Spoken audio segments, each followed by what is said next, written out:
Good morning, everyone. It is day 5 of our Advent journey, and today we are reading a passage from the Gospel that talks about, how Joseph and Jesus and their child, their baby Jesus, flee because of the despot, the king Herod, who is out to make sure that he doesn't get usurped, that he maintains his control and power. There's a lot we can reflect on during this passage, and a lot has been reflected, right? There's plenty out there for you to look at if you want to dig deeper. But for today, I want to really focus on what Joseph and Mary had to do to protect their child, and what do we do to protect our children, or what do we plan to do? I don't know about you all, but there have definitely been moments where I've been out on play dates with my kids, or at events where they're off with their friends, and suddenly I don't know where they are. Uh, I don't I don't want to be a helicopter parent. I don't want to be that person chasing after their kids. We never had leashes for our kids, or those backpacks that, you tie to yourself and them. We wanted to give our children that sense of agency to explore the world around them, the trust, we wanted to show that we trusted them to be in control.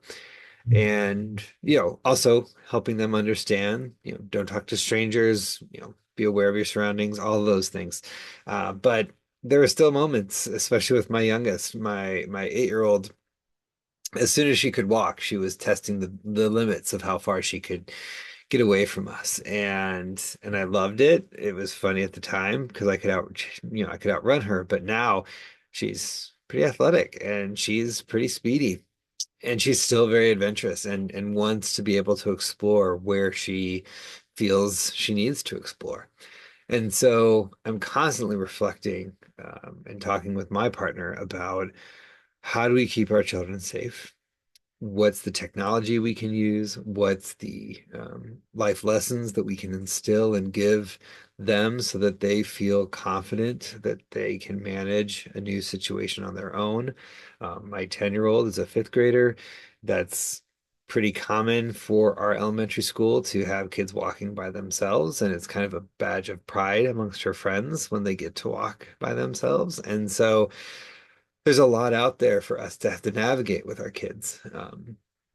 And so, today, as we read this passage, I challenge you all to reflect on what your plan is for keeping your children safe, but also what is the plan for yourself to not become a helicopter parent, not succumb to anxiety and fear because there's so much out there to fear, but instead really make your choices as a dad, as a parent, make them focused and built upon a foundation of love and respect and trust for your children.